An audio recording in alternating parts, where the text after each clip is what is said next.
Episode 4 of Path to the Draft focuses on South Australian intercepting defender prospect Elliott Duffield. Let's get into it. With the news that Jacob Blight has signed for the Subiaco Lions, Collingwood still have a defender gap in their list. Now, we do have a bunch of kids coming through in the seconds. I'm looking at Cochrane, Jaff, Jacob, Ryan. But with the departure of Charlie Dean, you're genuinely lacking a tall defender.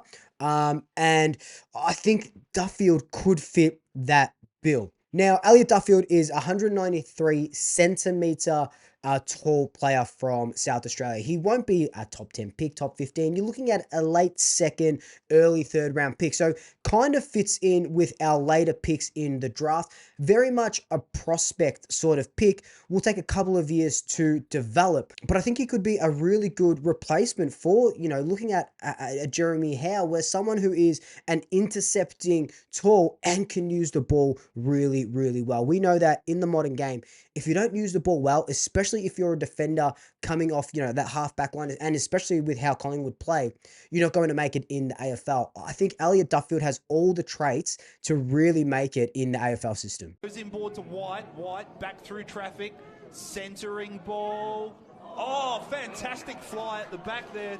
Elliott Duffield was part of South Australia's finals winning team for those 4 games. He was rock solid in defense. South Australia's team, just in general, their defense averaged 45 points against in their final 3 games, and Elliott Duffield was really at the center of it all. What I love about him is that he's not only really tall, which is what you need as a defender, athletic, clean in the air, has really, really good hands, but like I said, most importantly, he can kick and hit a ball really, really well. I feel like he's exactly what you want as a modern day intercepting tall. In a game against WA, he had 5 intercept possessions and 5 marks. But you feel like whenever he has the ball, and from the stuff that I've sort of seen of him, whenever he has the ball, he has this sort of sixth sense where he knows where to place the ball next. And that just fits in with Collingwood's defensive mantra super, super well. His positioning is absolutely elite. He knows when to go for the ball, when to peel off, when to hit the counter attack. And he has this sort of calmness about him when he does have the ball that you don't typically see from teenage defenders. So that's why I just sort of have really good raps for him, even though he will be a late second, early third round pick. I just think with Jeremy Howe, what is he, 35 now?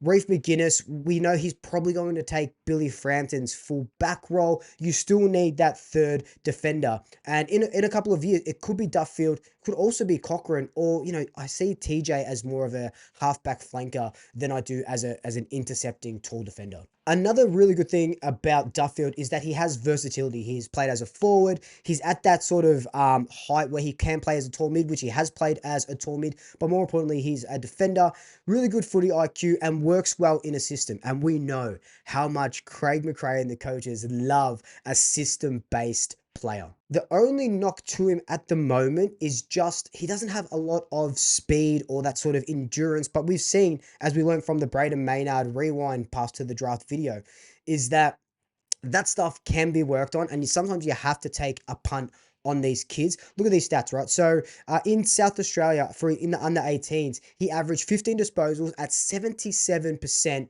disposal efficiency, averaged 5 marks, and most of those 5 marks were intercept possession. So think of him more as like a Darcy Moore, well, a Jeremy Howe type of player, and hitting the ball that well under that much pressure in a defense, perfect. Wants to go there, has 2 minds about it, but ends up going long. The ball's going to drop.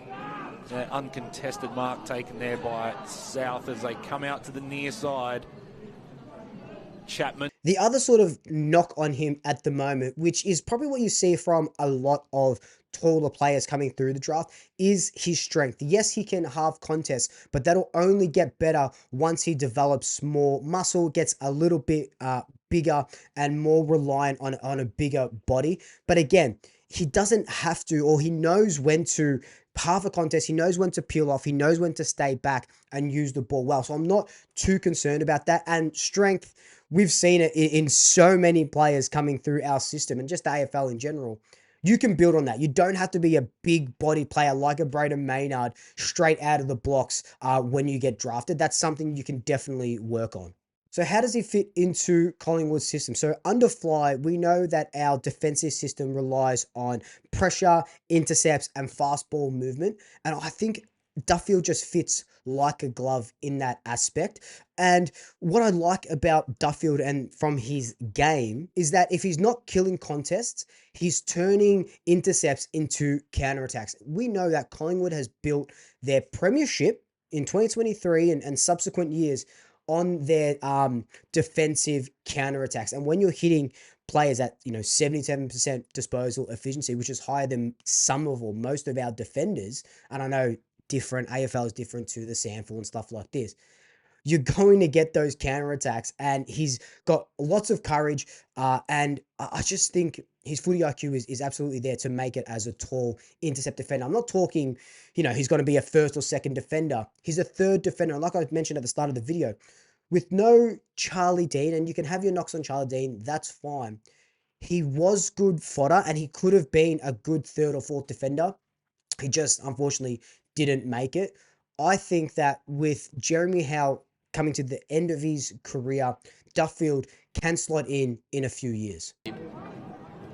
Okay, coming in board now. It's set up really well back there is Duffield, and he will take the mark. Duffield is going under the radar quite a lot. He's not in any of the top 50 draft or fandom drafts that I've seen. I haven't seen him linked to anyone else. I'm getting this information from Zero Hanger, who said that we could potentially be looking at him. And again, these are what these videos are trying to do. Just give us different names to look at. And Duffield, like I said, fits like a glove. And, with our picks, so what have we got? 39, 45, 56, 61, 77. Those later picks, 56, maybe, I don't know about 61, but again, these will get pushed up because of academies and bids and stuff like that. We could sort of take him with that 56 maybe. And just remember, last year when we took Joel Cochran, Charlie West, and Will Hayes, that was between 47 from memory, and I think Will Hayes was like a 56 or something like that. So there's some draft gems that just get taken really, really late, and I think Duffield could be that player. Hodgson, dump kick outside the contest. It gets a half forward. It gets the territory. But let me know your thoughts down below. Do you think we should be drafting a key defender or go for someone from a delisted free agency? At the moment, you're probably looking only at a Sam Frost as cover, or do we look for the long term, or are we happy with TJ, Joel Cochran, who I think is going to be absolutely fantastic when he gets a really good run at it? Let me know your thoughts down below. But until then, like, comment, subscribe, tell your family, tell your friends, tell your pets, and until next time, double shackers, I'll swoop you later.